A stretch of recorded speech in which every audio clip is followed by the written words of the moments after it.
Assalamualaikum warahmatullahi wabarakatuh. Halo semuanya teman-teman, selamat datang kembali di channel Bang Ilo Official. Dan masih bersama saya Ilo dimanapun teman-teman berada. Semoga teman-teman selalu dalam keadaan sehat walafiat tanpa kekurangan satu apapun, amin amin ya robbal alamin. Dan pada kesempatan yang baik ini kami masih akan membawakan K3 dan sudah masuk yang kelima ya teman-teman ya. Dan pada kesempatan kali ini kami akan membawakan satu kisah kiriman dari salah satu subscriber kami yang bernama Dimas, yang mana Dimas di sini berdomisili di Jawa Tengah. Kisah dari Dimas keren banget ya teman-teman ya. Dan buat teman-teman yang baru bergabung, kami ucapkan selamat bergabung. Silakan bisa diklik dulu tombol subscribe. Jangan lupa lonceng notifikasinya dinyalakan agar teman-teman selalu mendapatkan notifikasi dari konten-konten yang akan kami upload selanjutnya. Dan oke, kalau pakai berlama-lama lagi ya, pasti udah gak sabaran kan untuk masuk ke dalam kisahnya. Kita langsung saja masuk ke dalam kisahnya. Villa angker di Jawa Tengah.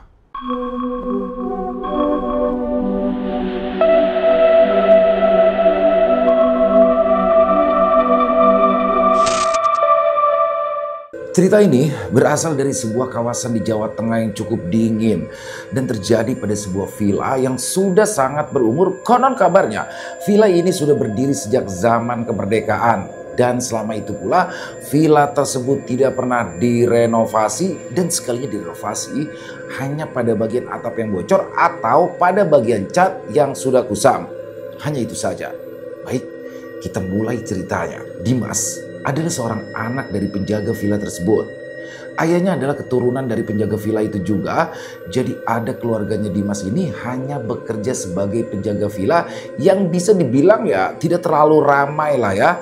Jadi villa ini terdiri dari 2 lantai dan memiliki 5 kamar. Nah, 2 berada di bawah dan yang 3 berada di lantai 2. Di pelataran villa ini juga terbilang bersih karena memang setiap hari daun-daun yang rontok selalu dibersihkan oleh Pak Damar atau ayahnya Dimas. Di sana juga ada sebuah kolam renang sebagai pelengkap ya untuk para pengunjung, sekaligus juga ada kolam ikan yang dimana ikannya juga dapat dipancing sebagai santapan malam. Nah, di sana juga tidak ada yang namanya pekerja ya seperti resepsionis. Jadi benar-benar hanya ada keluarga Pak Damar saja yang menjadi karyawan tetap di sana. Dan villa itu dimiliki oleh seorang konglomerat yang tinggal di kawasan Jakarta Barat. Ya, begitulah singkatnya lah ya gambaran dari villa tersebut. Keluarga Pak Damar ini tinggal di sebuah pavilion yang tidak terlalu besar yang berada di belakang villa tersebut. Rumahnya hanya dibatasi oleh pagar tinggi yang dihiasi dengan tanaman akar yang menjalar dengan pintu kecil untuk keluar masuknya keluarga Pak Damar. Nah, selama tinggal di sana, Dimas yang waktu itu masih berumur 19 tahun seringkali nih mengalami kejadian-kejadian aneh yang menjadikan dirinya terbiasa dengan kejadian-kejadian aneh tersebut.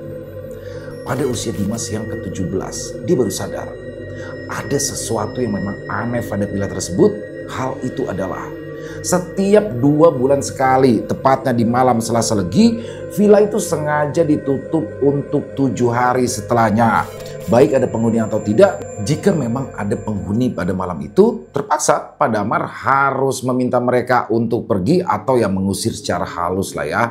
Nah, Dimas pun mulai sadar tuh atas kejanggalan tersebut. Ya mungkin karena beranjaknya usia lah ya. Jadinya Dimas mulai berpikir tuh, memang villa yang dijaga oleh keluarganya ini ada yang tidak beres. Jadilah Dimas bertanya pada bapaknya, yaitu Pak Damar. Pak, kenapa setiap Selasa Legi dan 2 bulan sekali villa itu selalu ditutup, Pak? Oh, ya ada renovasi saja, perbaikan. Kan memang villanya sudah tua. Kenapa memangnya? Ya aneh aja, Pak. Kenapa harus Selasa Legi? Sudah, jangan difikirkan. Wong gak ada apa-apa. Besok-besok kamu juga paham kenapa-kenapanya. Toh yang bakal nerusin kerja di sini juga kamu. Jadi nantinya kamu pasti tahu sebabnya itu kenapa. Kala itu Dimas hanya diam dan mengangguk tanda paham dengan apa yang dibicarakan oleh bapaknya. Nah, singkat cerita, di Selasa malam, tepatnya di hari Legi, menurut perhitungan Jawa, Dimas cukup kaget dengan apa yang dia saksikan. Pas malam itu, dia tuh terbangun di tengah malam. Dan kala itu dia tidak menemukan bapaknya berada di sana, juga dengan kakeknya yaitu Mbah Kromo. Dimas yang penasaran kemana perginya mereka berdua pun celingak-celinguk di pintu lah ya. Villa kala itu terlihat sangat sepi. Bahkan malam itu, semua lampu yang biasanya hidup kini mati dan menjadi sangat gelap. Dan Dimas baru sadar bahwa malam itu adalah Selasa Legi. Nah, saat hendak kembali ke rumah, tiba-tiba saja ada suara kokokan ayam yang berasal dari dalam villa. Dan tidak lama kemudian, Dimas melihat ada sosok bayangan hitam yang melintas di jendela villa tersebut. Kokokan ayam itu seperti apa ya? Ayam yang dikejar-kejar atau seperti ayam yang sedang ditangkap paksa ya.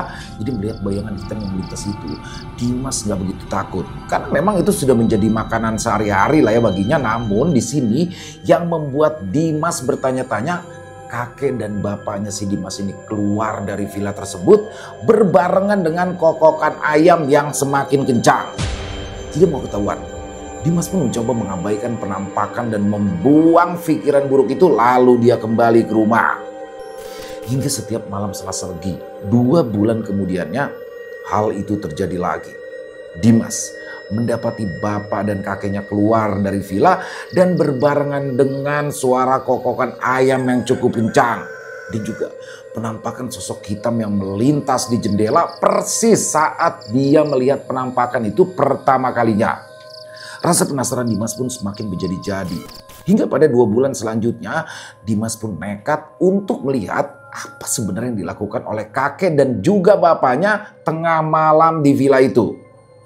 Dimas pun memutuskan untuk mengendap-endap masuk ke dalam villa. Nekat, tepatnya di lantai 2 tempat biasa sosok hitam itu melintas. Karena Dimas yakin betul suara ayam itu berasal dari lantai 2, hingga Dimas pun menemukan tempat persembunyiannya. Dimas pun masuk ke sebuah lemari besar di dekat jendela, juga dekat dengan penampakan sosok hitam itu. Sosok yang hanya berbentuk siluet gitu loh ya dari kejauhan. Nah, Dimas di situ mencoba menunggu tanpa ada eksistensi makhluk halus lain. Semuanya terlihat benar-benar sunyi. Hingga suara pintu terbuka. Itu adalah suara kakek dan bapaknya. Melalui celah-celah pintu lemari yang tidak terlalu rapat, Dimas mengintip apa yang dilakukan oleh bapak dan juga kakeknya. Hingga saat itu ia terpana pada sesuatu yang dibawa oleh mereka berdua. Ya, kakek dan bapaknya kala itu mengeluarkan selai kain jarik, beberapa kembang 7 rupa, kemenyan yang sudah dibakar, wewangian, segelas kopi, dan juga tidak ketinggalan ayam hitam atau ayam cemani yang memang selama ini menjadi sumber kokokan ayam di malam-malam sebelumnya. Kakek dan bapaknya pun menyusun semua itu layaknya sesaji, namun ayam itu bukanlah menjadi ingkung atau ayam mati, melainkan memang itu adalah ayam hidup. Dan setelah menyusun dengan rapi layaknya sesajen, mereka berdua tuh kayak membaca mantra atau rapalan lah ya yang tidak terlalu jelas. Namun sempat terdengar mereka menyebut kata simbah dan kata pangampunten. Entah apa maksudnya, Dimas nggak terlalu jelas mendengarkan hal itu. Setelahnya, mereka pun lalu membungkus semuanya di dalam jarik yang sudah disediakan, mengikat kaki ayam hitam tersebut, lalu meletakkannya di samping lemari yang saat itu menjadi tempat persembunyiannya Dimas. Keringat dingin dan rasa penasaran juga bercampur takut menjadi satu di kepala Dimas. Dia nggak mungkin dong keluar mendadak karena pasti dia ketahuan oleh bapaknya dan pastinya dia takut dimarahi. Hingga saat kakek dan bapaknya pergi dan memang benar-benar sudah pergi dari villa, tiba-tiba saja muncul sosok yang semula hanya siluet hitam, kini berubah menjadi sosok kakek-kakek berpakaian hitam, lengkap dengan udeng-udeng yang ada di kepalanya, semuanya serba hitam. Kakek-kakek itu terlihat sangat jelas perawakannya, seperti ya jawara kampung ya, atau juga dukun. Wajahnya yang keriput, tua, matanya melotot sembari menghampiri sesaji yang ditaruh oleh bapaknya di samping lemari. Nah, saat kakek itu mendekat, tiba-tiba saja suara kokokan ayam itu terdengar dengan kerasnya, seakan sedang ditangkap. Lalu entah ya diapakan, Dimas juga tidak bisa menyaksikan, namun karena merasa takut, nafasnya saat itu seakan ikut menggebu-gebu. Dan tiba-tiba suara ayam itu menghilang dengan sendirinya, disusul dengan terbukanya pintu lemari yang semula terkunci rapat. Walhasil Dimas saat itu bertatap-tatapan dengan sang kakek yang sedang mengambang dan berlumuran darah. Wow, di bibirnya berlumuran darah hitam, seakan dia kayak baru saja menyantap hidangan yang serba hitam. Kaget, dan gak tahu harus berbuat apa, sosok kakek tersebut tuh hanya berdiri tuh, lalu menyeringai hingga menampakkan gusi-gusi yang sudah menghitam. Entah hitamnya itu karena darah ayam cemani atau memang sudah waktunya membusuk. Anak pintar, kata kakek-kakek tersebut. Kemudian sosok itu pergi meninggalkan Dimas secara perlahan, disusul dengan asap yang entah datangnya dari mana. Melihat sosok itu sudah pergi, Dimas lalu keluar dari lemari tersebut. Namun saat dia keluar, justru di sini Dimas menemukan hal yang aneh lagi. Darah hitam yang berserakan di sekitaran sesajen. Ayam yang semula hidup kini menjadi mati seperti dicabik-cabik oleh binatang. Bulunya berantakan di mana-mana, juga ususnya sudah terburai berserakan di lantai. Dan ada yang menghilang di sana. Ya, kepala ayam tersebut sudah tidak ada. Meskipun gelap gulita, namun cahaya bulan dari luar masih bisa membuat pandangan Dimas sangat jelas kala itu. Takut melihat semua itu dan juga panik bercampur penasaran, Dimas segera keluar dari villa tersebut lalu berlari ke rumahnya. Sebelum sampai di rumah, kala itu dia sempat melongok ke arah jendela dekat dengan lemari itu, dan ia saat itu mendapati sosok kakek-kakek tersebut tersenyum pada Dimas. Tanpa basa-basi dia langsung masuk rumah, dan sesampainya di rumah ternyata kala itu kakek dan bapaknya sudah menunggu Dimas di ruang tamu dengan pertanyaan, "Apa yang kamu lihat?" Di sini Dimas bingung harus jawab apa. Dia jawab sekenanya aja, "Aku nggak lihat apa-apa kok. Aku dari rumah si Doni." "Gak usah bohong. Bapak tahu kamu dari tadi sembunyi di lemari. Apa yang kamu lihat?" Terpaksa. Di sini akhirnya Dimas pun mengaku, lalu dia menceritakan semua apa yang dia lihat, disusul dengan pertanyaan, ada apa sebenarnya? Kemudian kakeknya pun bercerita ya tentang sebuah perjanjian yang dilakukannya kepada pemilik villa. Jadi begini, Pak Damar itu adalah keturunan ketiga dari generasi sebelumnya, di mana kakek dari kakeknya Dimas yang bernama Mbah Muji sempat membuat perjanjian kepada seorang saudagar kaya yang bernama Ratmi. Nah, Muji sempat terlilit hutang tuh kepada seorang rentenir pada masa sebelum kemerdekaan, hingga membuat Muji harus bekerja keras demi melunasi hutangnya. Namun hutang tersebut hanya mampu terbayarkan bunganya saja. Hingga pada suatu hari Ratmi memberikan tawaran kepada keluarga Muji untuk mengurus sebuah rumah tua yang setelah kemerdekaan itu menjadi sebuah villa. Dengan bayaran pertama adalah seluruh hutang yang dimiliki oleh Muji dilunasi. Hingga Muji pun akhirnya diberikan tempat tinggal. Tapi sayang, perjanjian itu tidak semata-mata hanya mengurus rumah besar itu saja, namun ada juga hal-hal yang di luar dugaan Muji. Jadi Muji tuh harus memberikan sesaji kepada seseorang sosok jawara tua penjaga rumah itu setiap 2 bulan sekali. Ya pada awalnya Muji mengira jika itu hanya seseorang yang sudah tua. Ternyata sosok itu adalah musuh dari para pribumi sebelum dia dieksekusi mati di rumah tersebut. Jawara tua itu adalah Karni, orang yang dulunya menjadi budak Belanda untuk menjadi pengawalnya. Nah, dari situ Muji tahu ternyata sosok kakek tua itu adalah orang yang sudah mati, totally mati. Dan yang diberi makan oleh Muji adalah hantu atau jin. Muji sendiri juga tidak pernah tahu.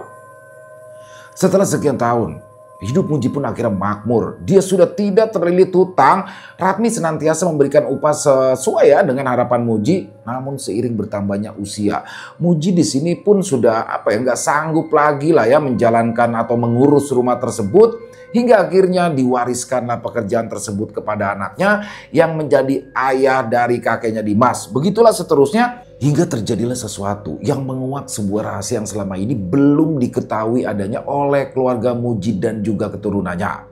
Ternyata yang harus mengurus villa tersebut hanyalah orang yang berdarah keturunan Muji. Selain itu, maka seseorang yang harusnya menjadi penerusnya akan mati pada saat yang tidak lama setelah penolakannya yang ketiga kali. Saudara Pak Damar yang bernama Haji menjadi korban pertama dan sekaligus menguak rahasia pengurusan villa tersebut. Haji saat itu menolak untuk meneruskan pekerjaan bapaknya karena Aji ingin mencari pekerjaan yang lebih baik di kota. Hal itu sempat ditentang oleh bapaknya, namun Aji tetap bersikeras menolak hingga pada saat Aji keluar dari rumahnya, Aji pun meninggal karena kecelakaan saat menuju ke kota Jakarta. Badannya hancur, wajahnya nyaris tidak dikenali. Aji pun akhirnya dipulangkan dengan keadaan yang mengenaskan, hancur di mana-mana. Tidak hanya Aji, adik yang bernama Warno pun meninggal saat menuju ke kota karena menolak untuk meneruskan pekerjaan ayahnya, hingga akhirnya bapaknya menarik kesimpulan Damar harus bisa mengurus villa tersebut agar ada generasi selanjutnya dari Muji. Kakeknya Dimas pun bercerita sedemikian rupa hingga akhirnya membuat Dimas pun sedikit berpikir, kenapa harus?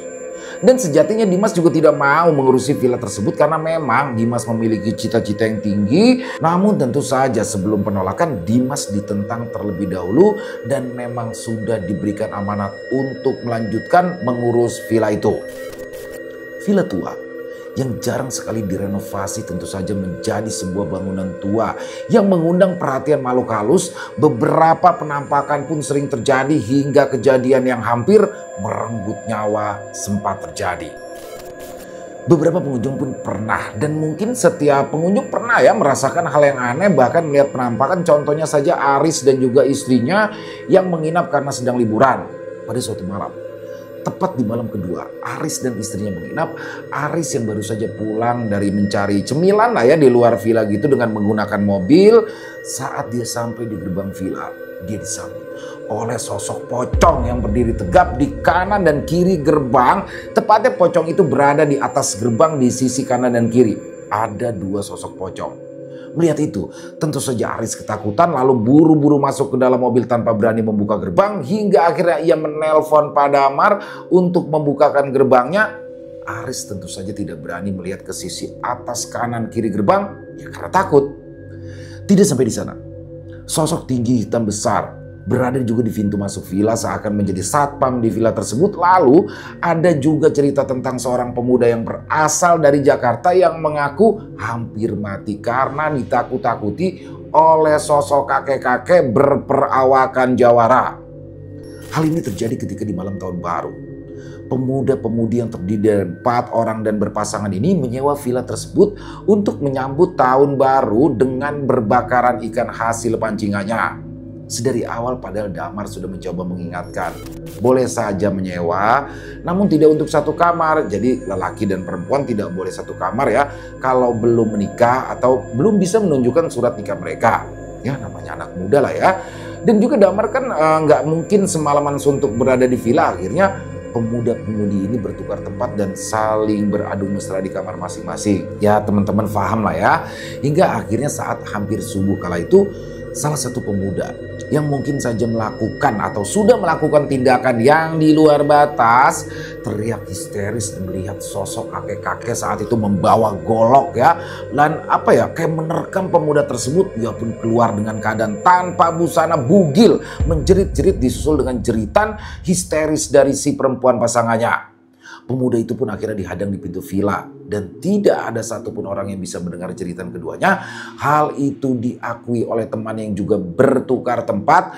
Mereka nggak mendengar ada kegaduhan malam itu. Pasangan sejoli yang histeris ketakutan dan dalam keadaan tanpa busana alias bugil hanya bisa meringkuk ketakutan karena di sekelilingnya terdapat sosok-sosok yang sangat mengerikan. Termasuk sosok kakek-kakek yang mengenakan pakaian jawara lengkap dengan goloknya. Mereka nggak bisa keluar. Entah kenapa pintu villa terkunci dan tidak bisa kemana-mana. Dengan rasa takut yang membuat si perempuan pun akhirnya jatuh pingsan, namun tidak dengan si pemuda satu ini. Dia tetap ditemani oleh sosok-sosok yang berada di sekelilingnya. Tidak ketinggalan satpam yang menjaga pintu, yaitu si hitam besar dengan taring yang menjulur keluar, disusul dengan hantu-hantu pada umumnya ya, Kunti, Poci dan yang lainnya ya. Karena tidak berpakaian, keduanya pun ditemukan dengan keadaan sudah kedinginan. Untung saja mereka tidak mengalami hipotermia pada malam itu karena Damar menemukan keduanya saat subuh. Jadi Damar langsung memberikan pertolongan pertama kepada mereka. Nah, semua cerita tadi itu hanya sekilas ya dari apa yang terjadi di villa itu, karena masih banyak juga pengakuan-pengakuan lain yang memang diperoleh dari Dimas dengan bertanya kepada para pengunjung setelah menginap di sana. Dan hingga saat ini pun Dimas belum tahu apa yang harus dia lakukan agar tidak bekerja di villa ini. Dia takut Ya dia takut jika nasibnya akan sama seperti almarhum paman-pamannya yang mati mengenaskan karena menolak untuk meneruskan perjuangan bapaknya. Selesai. Wow, luar biasa. Kisah kiriman dari Dimas ya, salah satu subscriber kita yang ada di Jawa Tengah. Wow. Dan di sini memang mohon maaf teman-teman ya, nama villanya kami samarkan sesuai dengan permintaan dari Dimas ya. Tapi overall kisahnya ngeri banget ya, bener-bener ngeri. Jadi keturunan jaga villa sampai nolak. Selesai. Nah ini bingung juga nih. Ya kalau Dimas mau nekat, di sini kan sudah ada beberapa orang sebelumnya yang nekat akhirnya ya berakhir dengan kematian. Maka daripada itu Dimas ya mau nggak mau tetap jaga. Tapi mungkin ini kali ya bisa berkonsultasi nih untuk Dimas, berkonsultasi dengan ya Ustadz, Kiai atau apapun bagaimana cara melepaskan ya. Atau juga bisa berkonsultasi mungkin ya kepada pemilik villa, dirubuhin aja villanya mungkin. Tapi ini sekedar saran, overall kisahnya keren banget dan wah horor gigit banget. Terima kasih Mas Dimas atas kiriman ceritanya. Mari kita ambil hikmah-hikmah yang baiknya saja dalam kisah barusan dan dibuang yang buruk-buruknya. Semoga kisah barusan bisa menghibur teman-teman semua para pecinta penikmat horor misteri, lebih khusus lagi kepada para subscriber dari channel Bang Ilo Official. Dan silakan buat teman-teman mungkin yang punya komentar lain, yang punya pendapat lain terkait kisah barusan bisa menuliskan di dalam kolom komentar ataupun hanya sekedar saling menyapa, silakan. Insya Allah kami akan membalasnya satu persatu. Dan buat teman-teman yang suka dengan videonya dengan kisah barusan bisa diklik tombol like-nya, tombol jempolnya, boleh juga dong di-share link videonya ini ke teman-teman yang lain agar juga ikut merasa terhibur. Dan buat teman-teman sekali lagi yang mungkin baru bergabung atau yang sudah lama bergabung tapi lupa nih belum subscribe, ayo dong bisa diklik dulu tombol subscribe-nya, jangan lupa lonceng notifikasinya dinyalakan agar teman-teman selalu mendapatkan notifikasi dari konten-konten yang akan kami upload selanjutnya. Oh iya, buat teman-teman mungkin yang ingin seperti Dimas ya, yang ingin kisahnya dibawakan di channel kami, kisahnya kisah nyata berdasarkan pengalaman pribadi, silakan bisa mengirimkannya ke nomor telepon yang ada di sini, bebas ya. Kirimannya dalam bentuk tulisan boleh, dalam bentuk rekaman suara boleh. Pokoknya senyamannya teman-teman aja. Dan buat teman-teman yang sudah mengirimkan kisah, kami ucapkan terima kasih. Buat teman-teman yang sudah mengirimkan kisah tapi belum sempat dibawakan, harap bersabar ya. Karena memang harus melalui proses penggarapan terlebih dahulu agar nantinya bisa dinikmati oleh teman-temannya yang lain. Di akhir kata saya Ilo mengucapkan permohonan maaf apabila mungkin dalam pembawaan kisahnya ada kata-kata saya yang salah ataupun ada kata-kata saya mungkin yang kurang berkenan. Saya mohon dibukakan pintu maaf yang seluas-luasnya. Sampai berjumpa lagi di konten-konten kami selanjutnya yang pasti tidak kalah ngerinya, yang pasti tidak kalah horornya. Masih bersama saya Ilo di channel Bang Ilo Official. Salam sehat, sukses, bahagia selalu untuk kita semua. Wassalamualaikum warahmatullahi wabarakatuh.